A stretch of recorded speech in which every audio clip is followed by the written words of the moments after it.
Fidelidad. Cuando tú escuchas esa palabra, ¿qué viene a tu mente? ¿Qué viene a tu corazón? Ser fiel es ser confiable, firme e incondicional. La Biblia nos habla de Dios como un Dios fiel. ¿Por qué? Porque Él es confiable, porque Él es firme, porque Él es incondicional. La Escritura en general habla de la fidelidad de Dios. Constantemente aprendemos que cuando Dios dice algo, lo cumple, lo hace, incluso cuando parece imposible. Tenemos un Dios fiel.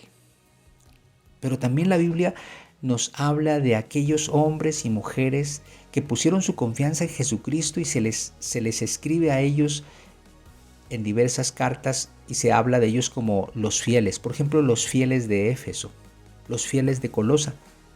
Pablo acostumbraba en sus cartas a nombrarlos de esa manera. Pero no era simplemente el nombre. Sencillamente el nombre representaba el carácter de ellos. Si eran fieles y se los consideraba fieles, es porque ellos habían demostrado esa fidelidad a Dios. Eran hombres y mujeres que estaban dispuestos a ir más allá, a dar su vida inclusive por el mensaje, a dar su vida por Cristo, a servir a Cristo. No eran simplemente asistentes a una reunión o a una congregación. Estaban comprometidos, tenían convicciones claras en su corazón, tenían el carácter de Cristo. Podríamos decir que eran verdaderos discípulos de Jesús. A los que son verdaderos discípulos se les considera fieles. La pregunta que surge hoy ¿es usted fiel? ¿Podríamos decir que usted es un hombre o una mujer fiel a Dios y a su palabra? ¿O simplemente usted es una persona que asiste a la iglesia y que le gustan ciertas cosas de la iglesia, que le parecen importantes, atractivas, bonitas, pero no está dispuesto a ir más allá, no está dispuesto a comprometerse con Dios? Si es así, entonces usted no puede ser considerado fiel. En una de las cartas que el Señor le escribió a una de las iglesias del Asia Menor, en el libro de Apocalipsis, encontramos lo siguiente. Por favor, yo le invito a que vayamos al libro de Apocalipsis, capítulo 2, versículo 8 al 11. Y dice así: y escribe al ángel de la iglesia en Esmirna, el primero y el postrero, el que estuvo muerto y vive, dice esto: yo conozco tus obras y tu tribulación y tu pobreza, pero tú eres rico, y la blasfemia de los que se dicen ser judíos y no lo son, sino sinagoga de Satanás. No temas en nada lo que vas a padecer. He aquí el diablo echará a algunos de vosotros en la cárcel para que seáis probados, y tendréis tribulación por 10 días. Sé fiel hasta la muerte, y yo te daré la corona de la vida. El que tiene oído, oiga lo que el Espíritu dice a la iglesia. El que venciere no sufrirá daño de la segunda muerte. Jesús le escribe esta carta a esa pequeña iglesia que se encontraba en Esmirna. Y el desafío que le hace es: sé fiel hasta la muerte. Hasta ahora has sido fiel, pero sé fiel hasta la muerte. Esmirna. La región de Esmirna estaba situada a 56 kilómetros del norte de Éfeso. Se dice que fue fundada por los griegos, pero que fue durante el Imperio Romano donde Esmirna alcanzó su apogeo hasta el punto de llegar a rivalizar con Éfeso y Pérgamo por la preeminencia en el Asia Menor. Esmirna era una ciudad muy bella. Esmirna tenía cosas muy importantes, como el hecho de que tenía una escuela de medicina, imprimía su propia moneda. Además, según la tradición, se dice que allí nació el poeta griego Homero. Por su excelente situación geográfica junto a una de las bahías más estratégicas del mundo, por su belleza y su gran actividad económica, Esmirna ocupaba un lugar estratégicamente importante en el Asia Menor. Esmirna significa mirra, aquella sustancia que producía un aroma, un olor exquisito, agradable. Allí en ese lugar, en esa zona tan especial, había una iglesia, la iglesia de Esmirna.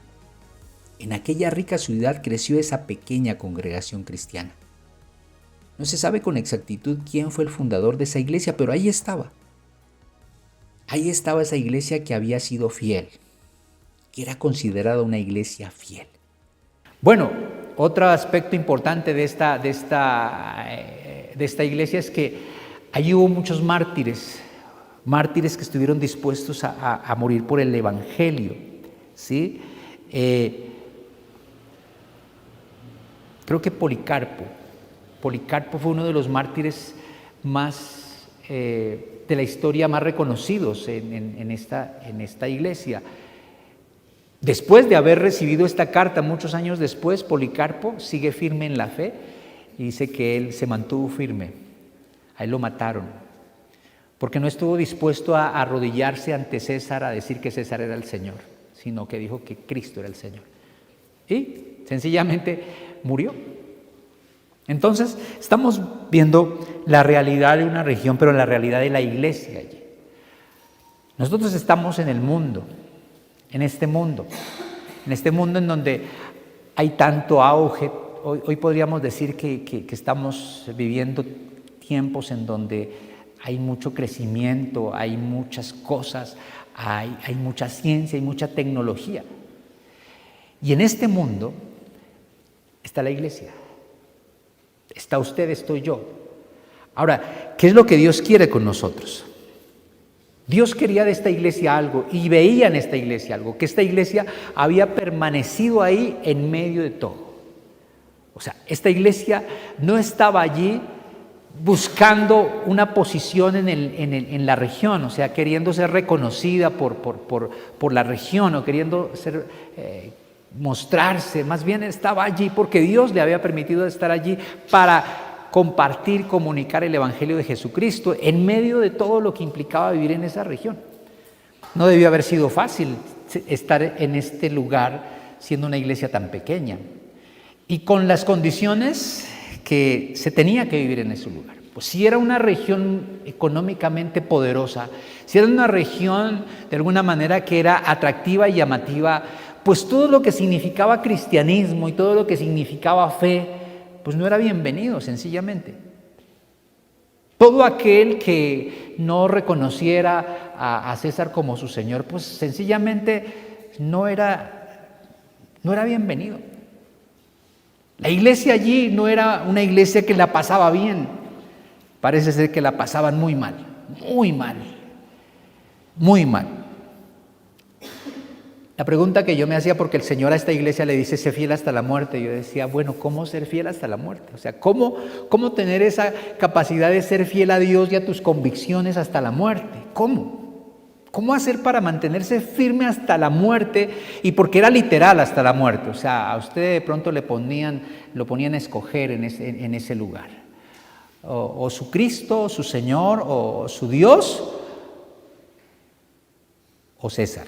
Pero si usted dice que Cristo es su Señor, entonces usted se muere, sencillamente así. Esa era la realidad de la iglesia allí. O sea, realmente ser cristiano en esa región no era algo que pudiese ser agradable, ¿verdad? Hoy a veces hasta está de moda ser cristiano. La gente dice, yo soy cristiano, yo asisto a tal iglesia, yo asisto a la otra, yo asisto a esta. Y entre más grande la iglesia, pues mejor. Y entre más reconocida la iglesia, pues mejor. A veces la gente se llena de orgullo diciendo a qué iglesia pertenece. Y sobre todo si la iglesia es muy conocida. Sobre todo si tiene un nombre, ¿no? Un nombre importante. Que bueno para algunos, o no bueno, sino más bien algunos lo ven bueno. Pero este no era el caso de esta iglesia. Yo creo que decir que yo pertenecía a la iglesia de Esmirna era tener una lápida puesta ya de una vez sobre su espalda. Así de difícil. ¿Cómo ser fiel hasta la muerte? Me hacía estas preguntas, yo encontraba 4 aspectos que yo veía aquí en este pasaje que quiero compartírselos. 4 cosas que yo debería de considerar para poder permanecer fiel hasta el final. Fiel.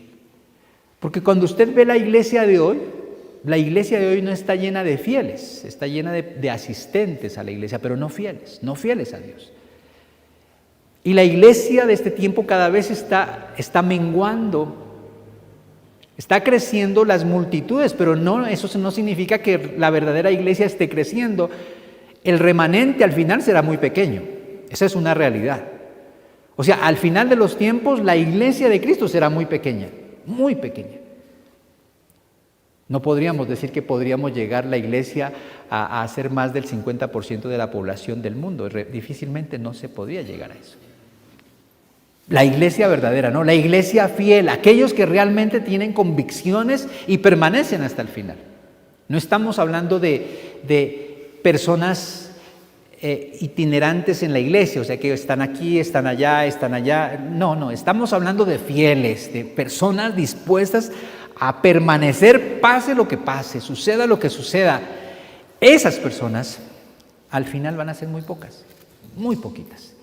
Espero usted y yo estemos contados entre esos fieles, ¿sí? Que usted y yo estemos ahí entre ellos. Y no porque nosotros lo logremos, sino porque el Espíritu Santo está en nosotros y nos va a capacitar para poder estar hasta el final. ¿Cómo puede ser fiel hasta el punto de morir? ¿Cómo poder ser fiel hasta el punto de morir? Porque el punto era morir por Cristo. Morir por la causa más grande, que es Cristo Jesús. Tal vez a usted no le corresponda ni a mí me corresponda morir. Aunque los tiempos están tan rápidos y nosotros estamos viendo que la venida del Señor se acerca pronto y que los tiempos van a ser más difíciles cada vez, puede que nos toque pasar o a nuestros hijos les corresponda vivir esta historia de tener que escoger entre Cristo y el mundo, Cristo y el sistema. El primer punto que yo veía aquí, que quiero compartirlo primero, ojalá esté allí. Lo primero es que aquí vemos una gran descripción del Señor. Una gran descripción del Señor. Yo creo que para poder ser fiel hasta la muerte usted tiene que tener una gran convicción de quién es Dios, de quién es Jesús. No de quién es usted y lo que usted puede hacer, sino de quién es el Señor, quién es Dios. Y eso tal vez es lo que a nosotros poco nos cautiva, porque nos han metido cada vez más en la iglesia el nosotros, ¿no? El usted,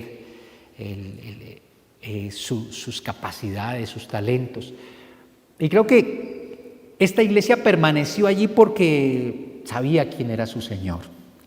Y cuando vamos al versículo 2, al capítulo 2, versículo 8, cuando dice, y escribe al ángel de la iglesia en Esmirna, y luego allí se presenta el Señor, se presenta de esta manera, ¿no? El primero y el postrero, y luego dice, el que estuvo muerto y vivió, dice esto. Y esa es la forma en cómo Él se presenta. Aquí está, el Señor se presenta de esta manera, yo soy el primero y el postrero, el que estuvo muerto y ahora vive. Qué descripción tan especial de Jesús. Y creo que ahí es donde debemos volver a los principios. ¿Quién es Jesús? El alfa y la omega, el principio y el fin. Y eso nos habla de aspectos que tenemos que volver a revisar. Nos habla acerca de la eternidad y de la soberanía de Jesús. En primer lugar, cuando Él dice el primero y el postrero, creo que eso tiene que ver con la soberanía de Dios, ¿sí? Tiene que ver con la eternidad de Dios, la eternidad de Cristo. ¿Cuánta falta le hace a la iglesia, le hace al cristiano volverse a enfocar en los atributos de Jesús? La eternidad de Jesús, ¿cierto? La soberanía de Jesús, porque Él es soberano, y creo que a veces eso se nos olvida a nosotros, la soberanía de Cristo. Y podríamos nosotros entender esto, que podría estar la situación muy grave en el mundo, pero el Señor está sobre todo. Y cuando yo sé que Dios está sobre todo, eso da descanso a su corazón. Por eso es que los cristianos podríamos descansar plenamente en Jesús, aunque las cosas estuvieran poniéndose cada vez peor. Porque yo sé que Él es soberano, ¿cierto? Que está sobre todo. Que aún el diablo tiene que pedirle permiso a Él para actuar y para orar. Eso es soberanía, ¿no es cierto? Eso es soberanía. Y creo que a veces se nos olvida eso. Por eso a veces la gente le anda dando tanto poder al diablo. Ay, el diablo y todo. Oh, Dios es soberano, Dios está por encima de cualquier hueste espiritual, de cualquier gobierno espiritual. Dios es soberano. Cuando nosotros entendamos eso, nuestro corazón, nuestra alma descansa. Y podríamos estar viviendo situaciones difíciles, pero la soberanía de Dios, la eternidad de Dios, le da fuerza a usted, le da capacidad, le anima. Pero también se presenta con otro aspecto. Dice, yo soy el que estuvo, ¿qué? Muerto, pero ahora vivo. El que venció la muerte. Dice, yo soy el que venció la muerte. Qué hermoso que Cristo se presente a una iglesia que estaba sufriendo mucho como el poderoso y como el que venció la muerte. Y como que Él les dice, mire, los van a matar, pero yo vencí la muerte. Así que te matan, pero tú resucitas. O sea, qué forma, ¿no?, del Señor de mostrarse a una iglesia que necesitaba realmente conocer a Jesús o tener ánimo para seguir adelante. Porque no debió haber sido fácil para esta iglesia permanecer allí. Los estaban matando, literalmente. Les estaban quitando todo, literalmente. O sea, creo que no tenían nada propio, nada. Todo lo estaban perdiendo por causa de Cristo. No sé, pero ninguno de nosotros hemos pasado por una situación como esa, ¿no es cierto? Entonces, la eternidad de Jesús, el poder de Jesús, la soberanía de Jesús, es algo que nosotros como cristianos debemos volver a revisar, a creer, a estudiar acerca de lo que dice la Biblia, acerca de esos atributos de Jesús. Eso es lo que el Señor quiere que esta iglesia haga, ¿no es cierto?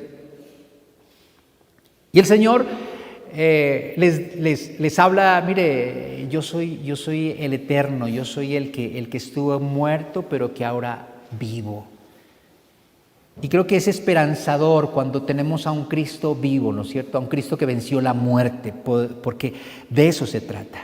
Por eso es que el creyente, el cristiano, no le teme a la muerte. No le teme a la muerte.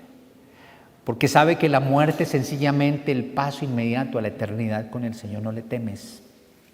No hay temor. Y el Señor quería que esta iglesia no le tuviera temor a la muerte. El Señor le había hablado muchas veces a su pueblo, le había comunicado el mensaje. En Juan 14, 19, en la Nueva Traducción Viviente, encuentra usted este pasaje. El Señor les había dicho a ellos, hablándoles de su resurrección: dentro de poco el mundo no me verá más, pero ustedes sí me verán. Dado que yo vivo, ustedes también vivirán. Qué palabras de esperanza, ¿no? Esperanza para la iglesia. Dentro de poco el mundo no me va a ver. Claro, Jesucristo iba a ser crucificado, iba a ir a la cruz y lo iban a matar, ¿cierto? El mundo no me verá más, pero ustedes sí me van a ver, les dijo a los discípulos. Y claro, Jesucristo después resucita y se le presenta a sus discípulos, ¿verdad? Y dice: dado que yo vivo, ustedes también vivirán, y les da esperanza, y ustedes también vivirán. Y aunque los maten, pero ustedes vivirán. Por eso es que el Señor les decía a sus discípulos: no teman al que puede matar el cuerpo, ¿cierto? Porque el diablo tal vez te quite la vida, y claro, él puede hacerlo. Teme aquel que es poderoso para quitarte no solo la vida física, sino que te puede arrojar en el lago de fuego. A ese sí le teme, a ese sí debes temerle. Pero no le temas al diablo. No ande con miedo de lo que el diablo puede hacer con usted. El Señor vive por los siglos de los siglos. Entonces, allí en el mismo Apocalipsis capítulo 1, si usted regresa un poquito, en el versículo 18 encuentra usted otro pasaje que ya leímos. Y Él se presenta de esta manera, ¿verdad?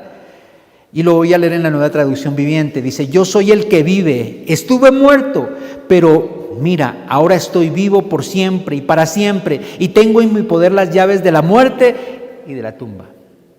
Qué poderoso es el Señor, ¿no? O sea, yo soy el que estuve muerto y ahora vive. Eso es lo que la iglesia necesita entender. La iglesia hoy no necesita que se le hable de bendiciones materiales o de que te va a ir bien y Dios te va a bendecir. Dios ya te bendijo con toda bendición espiritual en los lugares celestiales, ¿cierto? En los lugares celestiales. Aunque aquí las pasemos en algún momento de pronto mal. Entonces, lo primero es eso, entender claramente en nuestro corazón, que tú y yo entendamos realmente el carácter de Cristo, ¿cierto? Él dice: tranquilo, yo soy el alfa y la omega, yo soy el principio y el fin, yo estuve muerto y ahora vivo. Ese soy yo. ¿Le hace falta tener esa convicción en su corazón a usted? Usted necesita realmente volver a poner su mirada y su fe en ese Cristo vivo, en ese Cristo que que fue a la cruz por usted y que venció la muerte? Eso es lo primero. Yo creo que lo primero para poder ser fiel hasta la muerte es eso, saber quién es Cristo. ¿Quién es tu Señor? ¿Quién es tu Dios? ¿A quién le sirves? ¿Quién es el que te salvó? ¿Quién es el que te sostiene? ¿Quién? Si tú tienes claro eso en su corazón, tú puedes permanecer firme hasta el final. Porque sé quién es mi papá, ¿cierto? Sé quién es mi Señor. Sé quién es mi Dios. La gente tiene miedo a lo que el mundo o el diablo o los demonios o el sistema puede hacer con ellos porque no saben quién es Dios, no conocemos a Jesús, a los atributos de Jesús. ¿Cuánta falta nos hace? El segundo aspecto tiene que ver con una aprobación, una gran aprobación. Primero es una gran descripción del Señor, ¿no? La gran descripción del Señor. Segundo, una gran aprobación. Creo que aquí hay algo que nosotros debemos entender. El Señor dice en su palabra que lo mejor que usted puede buscar en la vida es buscar ser aprobado por Dios. Y la única manera de usted ser aprobado por Dios es en Cristo. O sea, usted y yo no podemos ser aprobados por nuestras obras. La aprobación que Dios me da solamente es a través de Cristo. Cuando nosotros hemos rendido nuestra vida a Cristo, nosotros somos aprobados por Él. En Cristo, no en mis capacidades. Pero esta iglesia tenía algo especial. Si usted va al versículo 9, el versículo 9 dice esto, dice, yo conozco tus obras. ¿Qué más dice? Y tu tribulación y tu pobreza. Y yo creo que aquí hay algo que para mí es muy importante.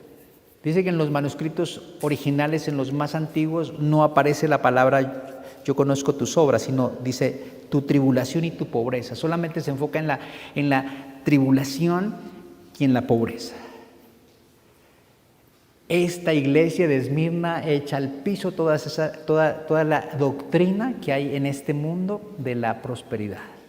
¿Sí? Toda esa doctrina que ese evangelio que hoy tiene mucho auge de que Dios te bendice y Dios te va a dar esto y más y te va a multiplicar y todo eso se cae con este mensaje. Porque este mensaje está dirigido a una iglesia completamente diferente a lo que la iglesia de hoy está enseñando. No toda la iglesia, pero sí una gran parte. Este mensaje está dirigido a una iglesia pobre, ¿cierto? Y sufriente. Pobre y sufriente, imagínate. Pobre y sufriente. Cuando algunos han enseñado y han predicado que ser pobre es una maldición, cuando no es cierto, la Biblia no habla de eso. Porque muchos de los discípulos de Jesús, muchos de los cristianos de este tiempo, murieron en la pobreza. Y la Biblia dice aquí que estos fueron aprobados por Dios, aunque reprobados por el mundo. El mundo reprueba a los verdaderos cristianos. Solo Dios aprueba a aquellos que realmente son hijos de Dios. Entonces hay una gran aprobación, porque realmente para poder vivir en un mundo que los hostigaba, que los perseguía, que les quitaba las cosas, ¿no es cierto?, que los echaba a la cárcel, que los afligía todo el tiempo, para poder vivir allí, en las condiciones que ellos vivían, yo sí creo que realmente ellos tenían al Espíritu Santo. No había otra forma. Tenían al Espíritu Santo.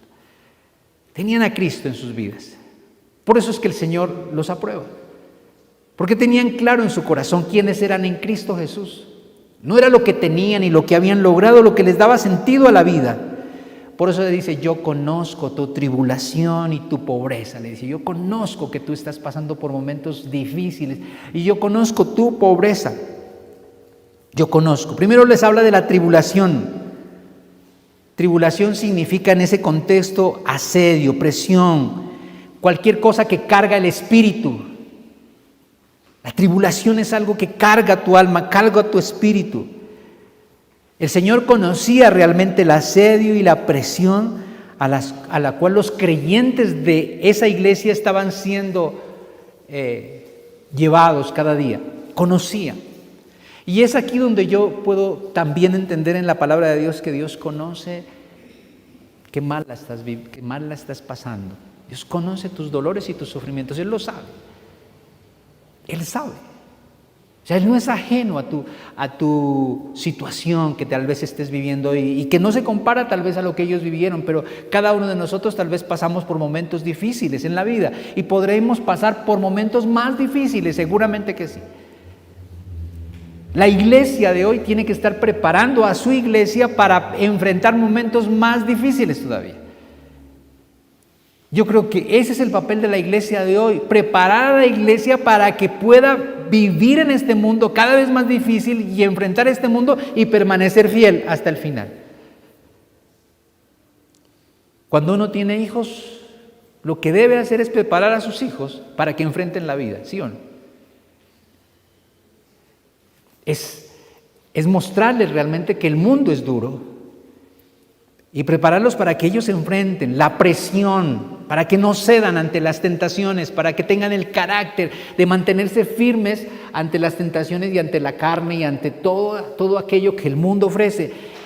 Esa es nuestra tarea, prepararlos. No es facilitarles las cosas, no es decirle, mira, prueba todo lo que quieras y luego escoges. No, es mantente firme en tu carácter. Va a ser duro, va a ser difícil. Y lo que Dios quiere es eso con su iglesia. El mensaje del Evangelio de Jesucristo nunca ha sido un mensaje en donde el Señor le esconde a la iglesia lo difícil que le va a tocar. Dios no es como nosotros. Dios siempre en su palabra muestra que los tiempos cada vez son más difíciles. Que el hombre no quiera escuchar, que la iglesia no quiera escuchar es otra cosa, pero el Señor siempre está hablando de que cada vez los tiempos van a ser más difíciles. Y lo estamos viendo. Solo que a veces nosotros como que no somos sabios o entendidos en los tiempos. Usted y yo a veces no entendemos los tiempos. Yo me acuerdo que nuestros abuelos eran entendidos en los tiempos. Ellos sabían claramente cuándo tenían que sembrar, cuándo tenían que dejar que la tierra repose. O sea, tenían un conocimiento de los tiempos. No tenían mucho conocimiento, pero mucho conocimiento científico, pero ellos sabían cuándo llovía, cuándo no iba a llover, qué época, bueno, tantas cosas, eran como sabios en los tiempos. Hoy ya no pasa eso. Porque los tiempos han cambiado tanto que ya Dios ha enloquecido la sabiduría de los sabios. ¿Cierto? Hoy te dicen los pronósticos va a llover y hace sol. ¿Sí o no? Entonces, cómo se enloquece la sabiduría. O sea, a mí me fascina cuando en la Biblia dice el Señor que eso va a suceder y eso está sucediendo. El Señor es impresionante y Él conocía las tribulaciones de esa iglesia. Claro, era una iglesia que pasaba por tribulaciones. Esta no era una iglesia próspera, esta no era una iglesia que lo tenía todo, esta no era una iglesia en donde todos tenían todo lo que quisieran, esta no era una iglesia en donde ellos declaraban y se hacía, ellos confesaban y lo obtenían, esta no era una iglesia así. Por el contrario, esta era una iglesia que estaba viviendo tiempos difíciles. No solamente conocía la tribulación y conocía la pobreza de esa iglesia. Y cuando la Biblia aquí habla de pobreza, era literalmente pobreza. Esta era una iglesia realmente pobre. Si usted se pone a investigar, realmente era pobre esta iglesia. Conocía la pobreza material de esta iglesia.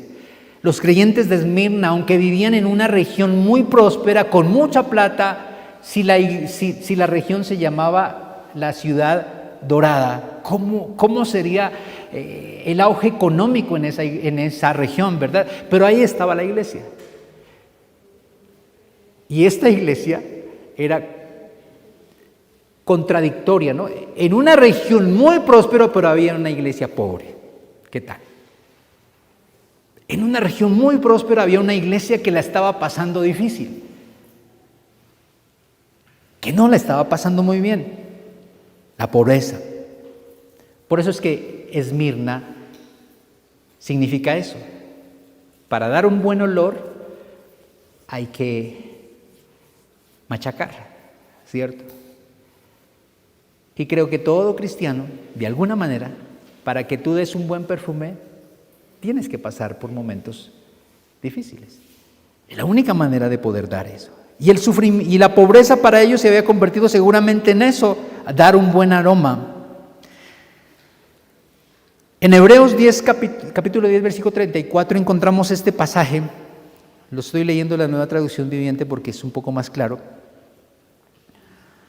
Hablando el autor de Hebreos a los hebreos, que también los hebreos la pasaron muy mal. La carta a los hebreos también es una carta para aquellos que estaban teniendo problemas serios como iglesia. Dice en esta versión, sufrieron junto con los que fueron metidos en la cárcel. Y cuando a ustedes les quitaron todos sus bienes, lo aceptaron con alegría. Sabían que en el futuro les esperaban cosas mejores que durarán para siempre. El autor de Hebreos les escribe a ellos, a esos cristianos hebreos que la estaban pasando difícil. Dice, mira, ustedes sufrieron tanto y sufrieron junto a aquellos que los metían en la cárcel. Aquellos que por causa del evangelio los metían en la cárcel. Dice, ustedes sufrieron con ellos y hasta los visitaban. A los que por causa de Cristo los metían a la cárcel. Los encerraban literalmente, eso era literal. Y no solamente les metían en la cárcel, sino que dice que les quitaban ¿qué? Todo. Y les quitaron todo, dice, los despojaron, les quitaron todo. Y dice la palabra de Dios, todos sus bienes. Y cuando eso sucedió en sus vidas, dice, ¿ustedes saben qué hicieron? Lo aceptaron. ¿Eso no dice allí? Lo aceptaron. ¿Cómo dice allí? Con alegría, con gozo. Porque sabía que lo que les estaba ocurriendo era por causa de Cristo. No era porque habían hecho malos los negocios, no. Estamos hablando de que usted perdió una casa por mal negociante o porque no planeó bien o porque se metió ahí en deudas que no debió de hacerlo. Bueno, no, acá realmente era porque eran cristianos, porque eran creyentes, porque compartían el mensaje de Jesús, porque no estaban dispuestos a someterse al imperio romano y a decir que César era el Señor. Por eso los perseguían y les quitaban todo. ¿Acaso ese no era el miedo ahora en las elecciones pasadas? El miedo a que, nos van a expropiar, ¿sí o no? A ellos los expropiaban y les quitaban todo por causa de Cristo. Y dice, y lo recibieron con gozo, con alegría, fiel hasta la muerte. Solamente a través del Espíritu Santo se puede llegar a un punto como ese. Solamente con el Espíritu Santo en nosotros podemos llegar a ese punto. Usted en sus fuerzas, ni yo en mis fuerzas lo podremos lograr. Solo el Espíritu Santo en nosotros nos capacita para enfrentar momentos de este tipo. Y que tal vez nos corresponda, o tal vez a alguno le corresponda vivir en esto, porque las pruebas tienen varios propósitos. Cuando pasamos por diversas pruebas, cuando pasamos por momentos difíciles, cuando la cosa se pone grave, difícil en nuestras vidas, cuando como cristianos comenzamos a padecer por ser honestos, por tener una moral de acuerdo a la palabra de Dios, porque no estamos de acuerdo con ciertas ideologías que el mundo está proponiendo, y eso nos lleva a ser rechazados, a ser tratados como personas no gratas. ¿Cierto? Como intolerantes. A usted y a mí, como cristianos verdaderos, a usted lo van a tratar de intolerante. Seguro. Porque como no vamos a tolerar el pecado y no vamos a tolerar la inmoralidad, a no ser que usted, por no tener problemas, lo tolere. Pero el que quiera vivir piadosamente padecerá persecución, dice la Biblia. Y vivir piadosamente tiene que ver con no tolerar muchas cosas. Le llamarán intolerante. Y hasta a veces, de pronto, hasta le expropiarán las cosas. Le van a expropiar.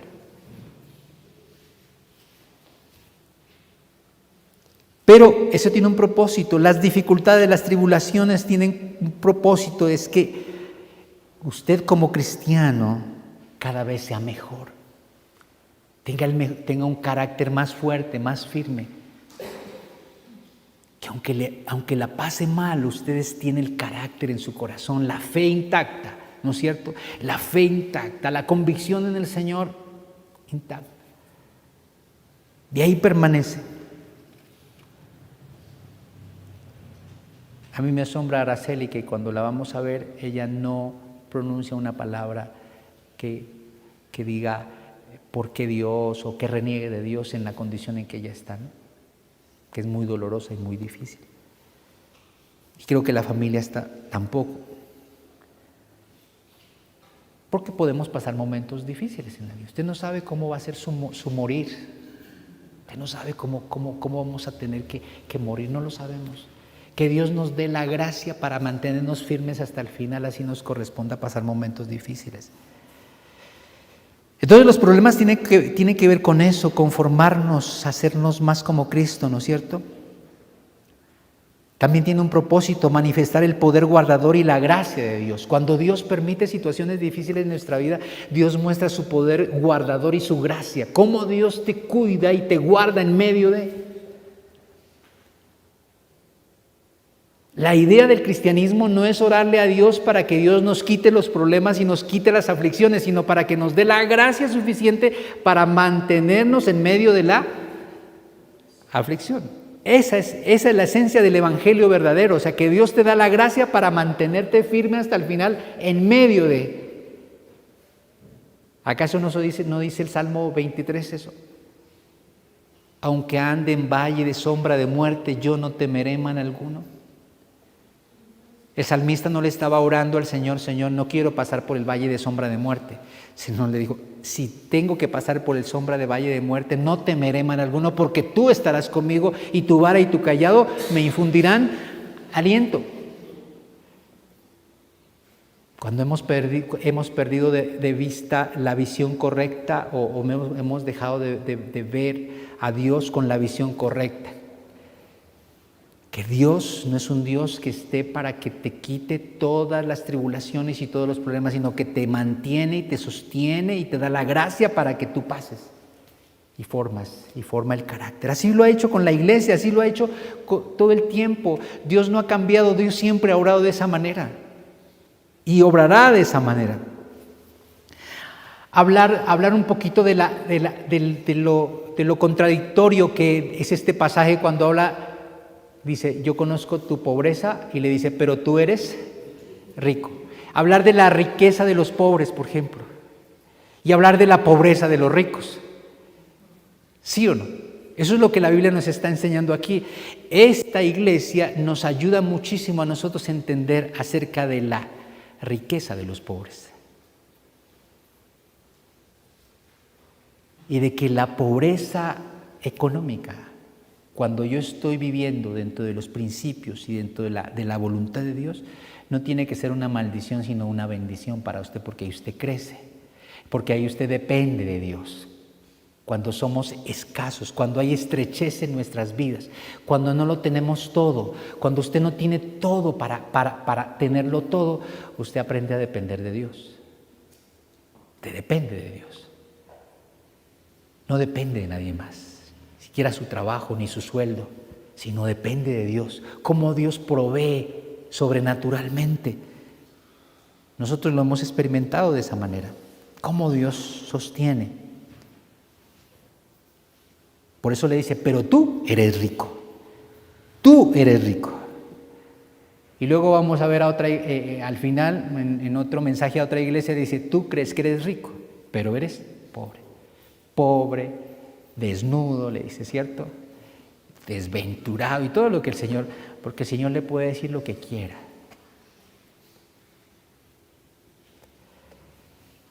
Las riquezas del creyente son otras. Las riquezas nuestras, las riquezas del verdadero creyente no están en los bienes que poseemos, ni en lo que pudiéramos lograr en la vida, en la tierra. La riqueza del cristiano realmente está en el hecho de que tiene una comunión con Dios y en que sabe en su corazón que lo más grande que Dios ha hecho por él no es darle casa, carro, lo más grande que el Señor ha hecho por usted es darle la salvación a través de Cristo. Lo más grande que Dios ha hecho por nosotros es darnos a su Hijo Jesucristo para que muriera en la cruz por nosotros. Esa es la mejor riqueza que nosotros tenemos. Por eso cuando nos faltan ciertas cosas, cuando no podemos tener esto, cuando tenemos que entregar ciertas cosas, cuando tenemos que despojarnos, porque creo que en la vida del cristiano hay momentos en que uno tiene que aprender a entregar también. Lo haces con gozo, porque sabes que no es tuyo. Veamos unos pasajes. Santiago 2:5. Santiago 2:5. Dice: hermanos míos amados, oíd, ¿no ha elegido Dios a los pobres de este mundo para que sean ricos en fe y herederos del reino que ha prometido a los que le aman? Ese pasaje creo que les hace bien leerlos a aquellos que predican mucho de la prosperidad. Este pasaje dice de esa manera: hermanos míos amados, oíd, ¿no ha elegido Dios a los pobres de este mundo para que sean ricos en fe y herederos del reino que ha prometido a los que aman? Y si usted lee el contexto de este pasaje está hablando de pobreza material. Por eso es que hay otros pasajes que también apoyan esto cuando dice: cuán difícil es que un rico entre en el reino de los cielos. Cuán difícil. Es como que si el pobre es más fácil, porque como el rico lo tiene todo y nada le hace falta y nada necesita, ¿cierto? Y todo lo tiene bajo su control, todo lo tiene calculado, todo lo puede conseguir, todo lo puede obtener. Entonces, lógico, cuando tú le hablas de la salvación no le interesa. Cuando le hablas de la vida eterna, del reino de los cielos, no le interesa, porque ese es su reino es lo que él tiene. Pero si le hablas del reino de los cielos no le interesa, porque ya tiene su propio reino. Pero una iglesia como Esmirna, que estaba literalmente en la pobreza, claro que era más fácil para ellos, porque su misma necesidad, su misma pobreza les llevaba a ser sensibles a su Dios y a su Señor. La iglesia de Esmirna, aunque vivía en una región muy abundante, parece ser que nunca aprovechó el vivir en una región tan próspera para también conseguir prosperidad. Por el contrario, les despojaban y les quitaban. Segunda de Corintios 6:10 dice: hay dolor en nuestro corazón, pero siempre tenemos alegría. Somos pobres, pero damos riquezas espirituales a otros. No poseemos nada y sin embargo lo tenemos todo. Qué forma de ver, ¿no?, la vida. Creo que eso nos hace falta mucho a nosotros. Sí, a veces hay dolor en el corazón.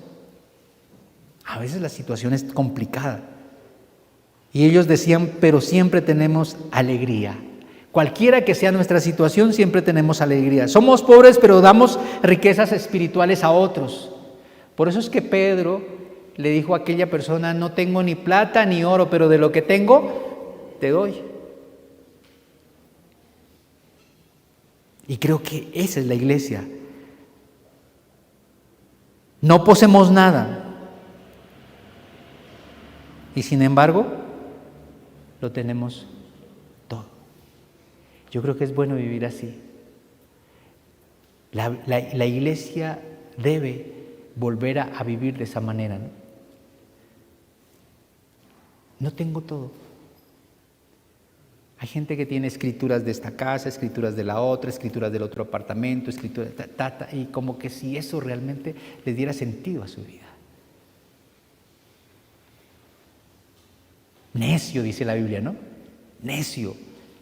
¿Hasta cuándo vas a acumular? Dice, ¿cuándo vas a dejar de acumular? Necio, hoy viene por tu alma, hoy. ¿Y de quién será todo esto? Acumulando, guardando, porque creemos que eso nos lo vamos a llevar. Es la iglesia de Jesucristo tiene claro eso en su corazón. Entonces las riquezas de los pobres consisten en que pobre realmente tiene un corazón generoso para compartir lo poco que tiene con otros.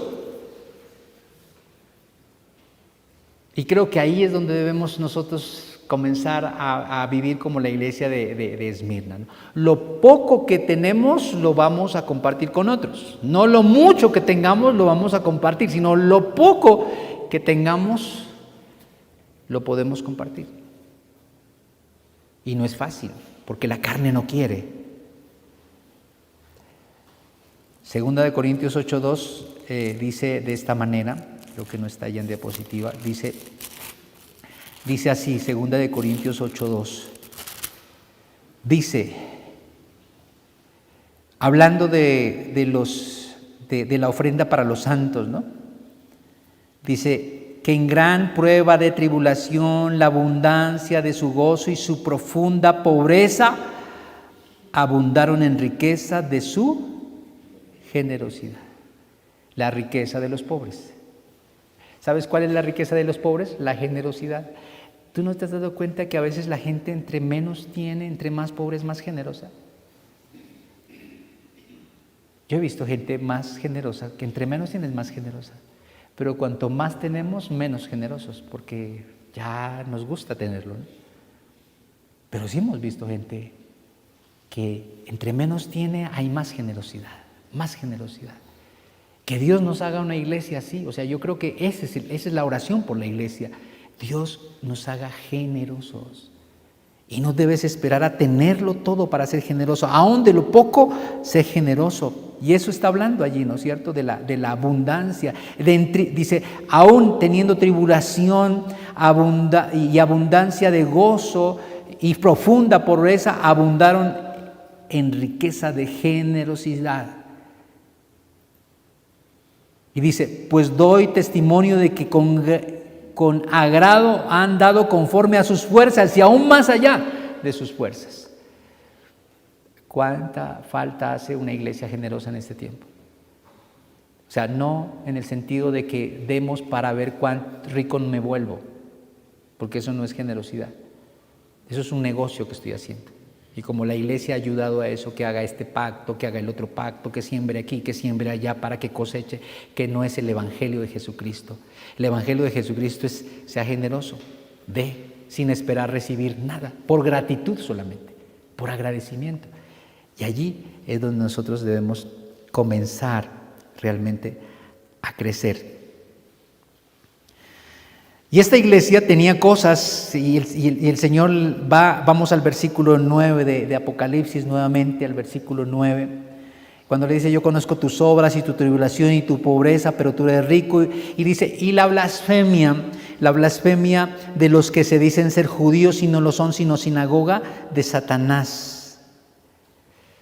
¿Sabes lo que pasaba en esta iglesia de Esmirna? Parece que allí en Esmirna también había una sinagoga judía. También, o sea, había una iglesia cristiana, pero también había una sinagoga judía. Algunos dicen que algunos pudieron haber sido judíos de raza, otros pudieron haber sido judaizantes, o sea, no judíos que se convirtieron en el judaísmo. Pero lo tenaz de esto era que los judíos, de raza o no de raza, o que habían adoptado la ley judía, se habían vuelto los más grandes enemigos de la iglesia de Cristo. O sea, si habían gente espía y que denunciaba a los cristianos, eran los judíos. Por eso dice, hay muchos que se dicen ser judíos y están en una sinagoga de Satanás, porque en lugar de ser ese lugar, un lugar en donde honran el nombre de Dios, se reúnen para maquinar cosas como tomamos cristianos y los denunciamos. Eso estaba viviendo esta iglesia, o sea, la denuncia de los judíos para que los tomaran presos y les quitaran sus cosas, sencillamente por ser ¿qué? Cristianos. Por eso dice, yo conozco cómo esa gente los ha maldecido a ustedes, han blasfemado contra ustedes. Yo conozco eso. O sea, el Señor no era ignorante ante lo que le estaba pasando a esa iglesia, no ignoraba al Señor. Por eso es que cualquier sufrimiento y cualquier dolor que tengamos por causa de Cristo, el Señor nunca lo ignora. Nunca. No ignora el Señor. Qué bueno conocer a un Dios así, ¿verdad? O sea, qué bueno tener, por eso es que dice, yo soy el alfa y el omega, el principio y el fin, el que estuve muerto pero ahora vivo. Esa descripción de Jesús pretendía traer aliento al corazón de esta iglesia. En otra versión, este pasaje dice, yo sé cómo te calumnian los que dicen ser judíos, pero que en realidad no son más que una sinagoga de Satanás. Yo sé cómo te calumnian, yo sé cómo te señalan. Y tal vez a algunos de ustedes les corresponda en su trabajo, por el mero hecho de ser cristianos, por hablar, a no ser que sea un cristiano en el anonimato, pero si usted es un verdadero cristiano, usted seguramente se va a encontrar con más de un enemigo en su entorno. Y algunos le maldecirán, algunos le juzgarán, algunos le formarán un complot para ver si lo sacan del puesto, muchas cosas que podrían suceder por el mero hecho de ser cristiano. Y el Señor dice, yo conozco tus obras, yo conozco que eso pasa. Eso le decía a esta iglesia. Pero son calumnias, blasfemias, vituperios que ustedes han vivido. Eso es una palabra de aliento, como decíamos en este punto, es una gran aprobación. Dios estaba aprobando esta iglesia. Estaba aprobando esta iglesia por su dolor, por su sufrimiento, por sus situaciones difíciles. El tercer aspecto, hay una gran exhortación. Y esa es la exhortación que yo creo que a nosotros nos hace bien también, como iglesia. El Señor exhorta a esta iglesia, en el versículo 10 dice, no temas en nada por si fuera poco. No temas en nada, ¿y qué les dice? Lo que vas a padecer. O sea, estás padeciendo, pero vas a padecer. ¿Qué tal ese mensaje? Dice, no temas en nada lo que vas a padecer. El Señor es claro aquí en este mensaje. El Señor no le esconde a esta iglesia y le dice, tranquilo que no les va a ocurrir nada. Tranquilo que Dios es un Dios que no les va a permitir que sufran. Un mensaje equivocado cuando uno predica ese evangelio del no sufrimiento y del no dolor. Ese es un mensaje equivocado. Porque cuando vamos a la Biblia encontramos que el Señor dice, vas a padecer, pero tranquilo, yo estoy allí. O sea, tranquilo, yo voy allí. Como cuando uno le enseña a su hijo a manejar bicicleta, ¿no? Y uno va con él y luego lo suelta. Y dice, mira, tranquilo que yo estoy. Si te caes, pues yo voy y te recojo. ¿Cierto? Y hay mamás o papás que no le quieren quitar las rueditas de al lado, ¿cierto? Las rueditas de al lado no se las voy a quitar porque de pronto mi niño se cae. Entonces, hasta los 12, 14, 15 años con las rueditas de al lado, de las que van allí. Es que el Señor no es así. El Señor ya te quitó las rueditas de los lados. Y Dios quiere que tú y yo seamos realmente cristianos que si la vida, si las situaciones se tornan difíciles, no temas. Vas a padecer, pero yo estoy contigo. Eso no dice la Biblia, aunque pases por las aguas, o sea, vas a pasar por el fuego, aunque pases, pero Él no dice, no va a haber fuego y no va a haber agua, no, vas a pasar. O sea, la iglesia realmente tiene que vivir momentos difíciles, es necesario. Para que la iglesia realmente, la fiel, la verdadera, permanezca hasta el final. Y al final de los tiempos se haga la separación entre el trigo y la cizaña. ¿Quién es trigo y quién es cizaña? ¿Dónde está realmente la iglesia del Señor? Esta es una gran exhortación. Le dice, no temas, tranquilo. El Señor nunca esconde a los suyos el costo del servicio y del testimonio cristiano. El Señor no te vende un evangelio donde te dice, vuélvete cristiano y te irá bien en todo y todo va a ser chévere. Primera clase, ¿cierto? Vuelo en primera clase, no. El Señor te dice, en el mundo tendréis aflicciones, pero tranquilo, yo he vencido al mundo, ¿cierto? Eso dice el Señor. Ese es el mensaje siempre de Cristo. Y el Señor le dice, vas a sufrir, y más abajo, ¿qué le dice? Y luego le dice, no temas en nada de lo que vas a padecer. He aquí, el diablo echará a algunos de vosotros, ¿en dónde? En la cárcel, para que seáis probados. y tendréis tribulación por 10 días. Y luego le dice, sé fiel hasta la muerte y yo te daré la corona de la vida. Qué tremendo. Le dice a esta iglesia, ¿no es cierto? Vas a padecer. Es más, el diablo. Ojo, el diablo. O sea, el Señor le dice, hasta el diablo se va a meter contigo y te va a echar en la cárcel. Pero tranquilo, sé fiel hasta la muerte. Yo estoy contigo.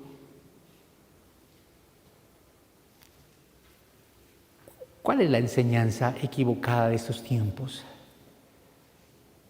La enseñanza equivocada es que el cristiano no sufre, el cristiano no padece, el cristiano lo tiene todo, el cristiano es bendecido y hablan de la parte material. Pero cuando vamos a la Biblia encontramos lo contrario, el cristiano padece, el verdadero cristiano padece, el verdadero creyente pasa necesidad, pasa momentos duros.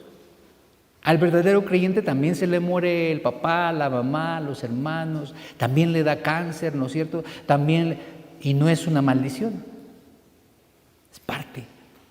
Yo lo único que tengo que hacer es ser fiel hasta la muerte.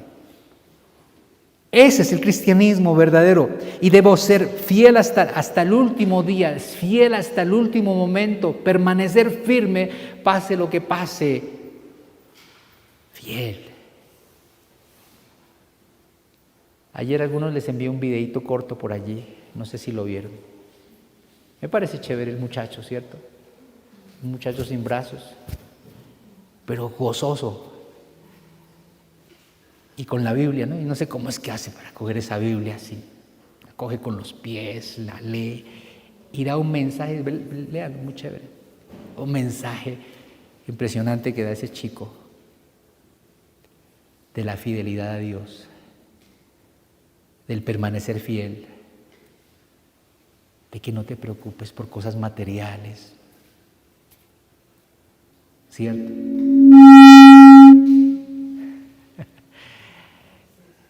Dice, necio, sí, despiértese, por favor. Y tiene un propósito, para que seáis probados, dice, para que seáis probados, ¿qué tal?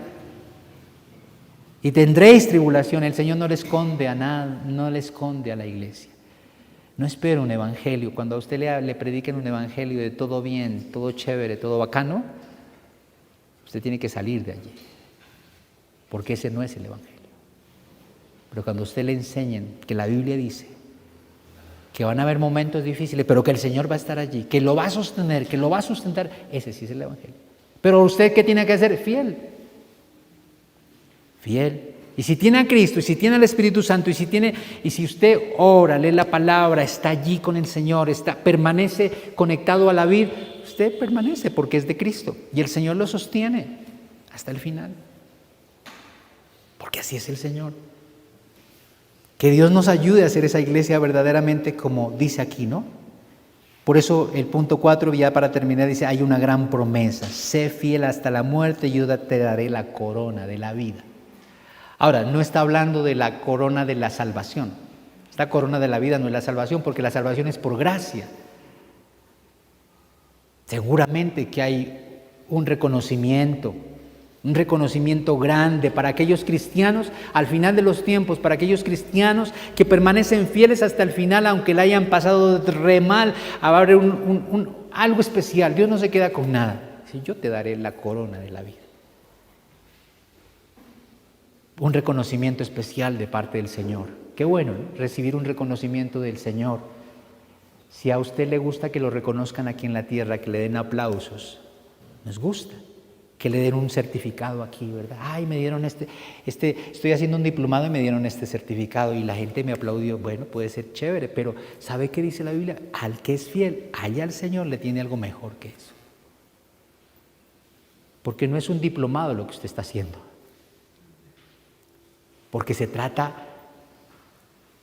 de la salvación, de que usted ha recibido la salvación de Jesucristo, de que usted tiene vida eterna. Por eso termina diciendo el pasaje, el que tiene oído, que oiga. El que tiene oído, que oiga. Porque este mensaje sigue siendo vigente para la iglesia de hoy. Este mensaje sigue siendo vigente, sigue estando vigente para usted y para mí hoy. Sea fiel hasta la muerte. Pidámosle juntos al Señor que nos dé un corazón fiel al Señor. Fiel hasta la muerte. Fiel. Usted debe ser fiel, no a mí, ni a la iglesia, ni a esta denominación, fiel a Cristo, fiel a su palabra. El Señor quiere una iglesia así. Creo que la iglesia que el Señor está formando en esos tiempos más es la iglesia fiel. Todo lo que está pasando en el mundo, todo lo que está sucediendo, sencillamente Dios al final va a mostrar realmente cuál es esa iglesia fiel. Y le aseguro, no va a ser muy grande la iglesia, no va a ser muy grande, porque son pocos los fieles, muy pocos, que no se deje deslumbrar. Pero lo más importante es que usted sea el fiel, usted, cada uno de nosotros siendo fiel a Dios y a su palabra. Como aquellos que somos casados, somos fieles a nuestra esposa y permanecemos hasta el final siendo fieles en medio de cualquier situación. Así es que Dios quiere una esposa, una novia para Él, fiel hasta la muerte. Que Dios nos dé la gracia, que Dios le dé a usted la convicción en su corazón de lo que está escrito aquí es verdad.